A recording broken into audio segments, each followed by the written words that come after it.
امام ابو حنیفه رحمه الله په باره کې راځي وایي دی په بازار کې را روان یو کس د امام راووتی زه خو د خپل انډوالانو ته وایم دا یارانو ته چې د خدای لپاره د جمعې په ورځ امامو ته مه ځي که د خدای یو عذاب پر دغه امام والله را نازل د خدای یو عذاب پر دغه باندې راځي او دا د شیطان غټ کور دی د جمعې په ورځ مه ورځي د خدای رذیلان هغه د خدای ناولې هغه بدبختان فاسقان چې ژر یو رقم بل رقم جوړي په دغه ورځ باندې امام ته رسي حال دا دی چې دا دومره مبارکه ورځ ده چې په کم یو د جمعې په ورځ اوله ور مسجد ته راغلی لکه یو اوښت یې صدقه کړي د الله په لار لکه شیطان یې دومره لار وایي د امامو ته مه ځي د جمعې په ورځ نو امام ابو حنیفه رحمه الله وایي امام څه یو کس راووتی دا لنګ یې داسې لوړ د دغه زمونو څخه زموږ نبي علیه صلات وسلام فرمایي چې د دغه زنګانه څخه لوړ شو د نارینه د عورت دی د کتل حرام دی دغه ورون به چاته نه ښکاره کوي دا ناجایز حرام دی دا عورت دی د ده دا ځای ښکاره امام ابو حنیفه رحمه الله سترګې پټ روان هغه سړی پر اوږه ونیوی وایي ای امام صاحب هغه ورته وایه وایي دا ړوند سوی څه واخلي امام ابو حنیفه خو ړوند نو هغه وایي کله چې تا حیا د لاسه ورکړل تا ځان بربنډ کړي نو زه ړوند شوم کله چې تا حیا د لاسه ورکړله ځان دې بربنډ کړي نو زه ړوند شوم یوازې امام ابو حنیفه رحمه الله مقصد دا نو هغه د خپل نظر کنټرول کوي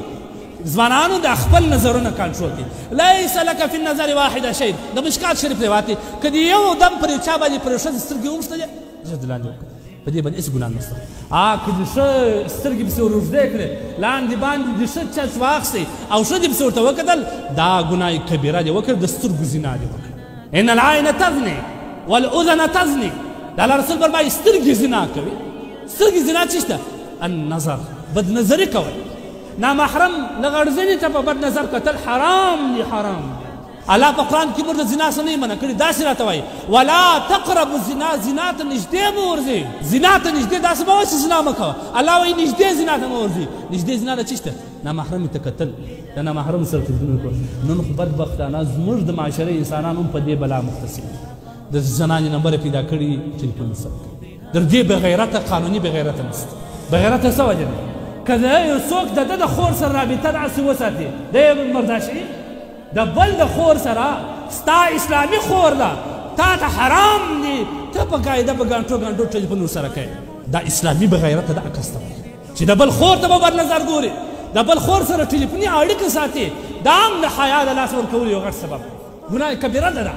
نو الله جل جلاله دې زموږ ګناه را معاف کړي پروردګار عالم دې زموږ د نظرو حفاظت وکړي الله دې زموږ د حیا حفاظت تبصرة تدعو لحياة أكثر إيمانا إجلالا تبدل شوك العمر ربيعا وتخبئ كنزا فتعال معنا نهج حياة جئنا تبصرة عن كل